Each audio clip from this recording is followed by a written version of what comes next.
நீங்க வான்னு சொன்னா நான் அந்த வீட்ல வந்து அங்க நிக்கணும்.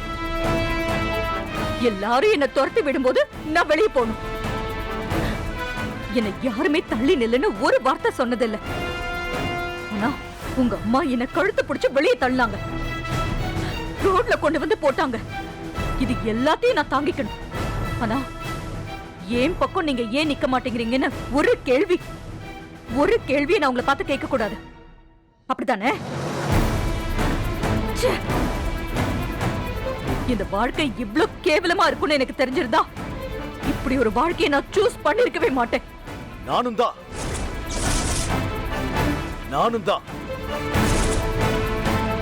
இந்த அளவுக்கெல்லாம் நடக்கும்னு தெரிஞ்சிருந்தா சத்தியமா உன்னை கல்யாணம் பண்ணிருக்கவே மாட்டேன்.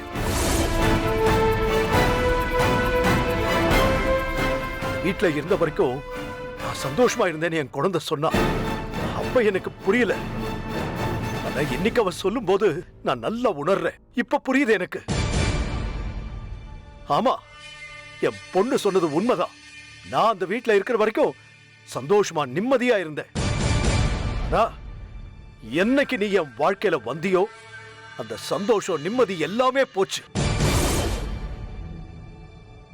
அப்புறம் என்ன, உங்க பசங்களோட உங்க அம்மாவோட பாக்கியோட இருந்திருக்க வேண்டியதானே? நாம கல்யாணமே பண்ணிக்க வேண்டாம் தானே நானும் சொன்னேன். நீங்க தானே கல்யாணம் பண்ணியே ஆகணும்னு ஒத்த கால்ல நின்னீங்க. ஆமா, நின்ன என் குடும்பத்துல எல்லாரையும் எதிர்த்து கூட நின்னேன் பாரு. அதுதான் நான் பண்ண பெரிய தப்பு, பெரிய பாவம். நான் அதை பண்ணிருக்க கூடாது. ரொம்ப தப்பா பேசுறீங்க மாப்ள. நீ பேசாம இருமா. இப்போ ஒண்ணும் கெட்டு போகல. இப்ப கூட நீங்க அங்க போலாம்.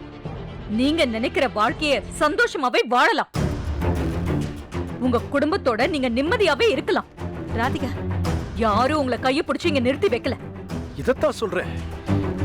எப்ப பார்த்தாலும் வீட்டை விட்டு போ எங்க வேணா போன்னு சொல்ற பாத்தியா? இப்படி சொல்றவ கூட எப்படி சந்தோஷமா நிம்மதியா வாழ முடியும்? இந்த வீட்ல எப்படி சந்தோஷமா நிம்மதியா வாழ முடியும் சொல்லு? இருக்காதீங்க, போங்க. யாரும் உங்களை இங்க இருக்க சொன்னாங்க? ராதிகா, போட்டுமா. சந்தோஷம் இல்லாத இடத்துல யாரும் இருக்க வேண்டாம். போறேன், ரேடியா வீட்டை விட்டு போறேன். வீடா இது? வீட்டுல இருக்கிறத விட ஒரேடியா ரோட்ல செத்து கிடக்கலாம்.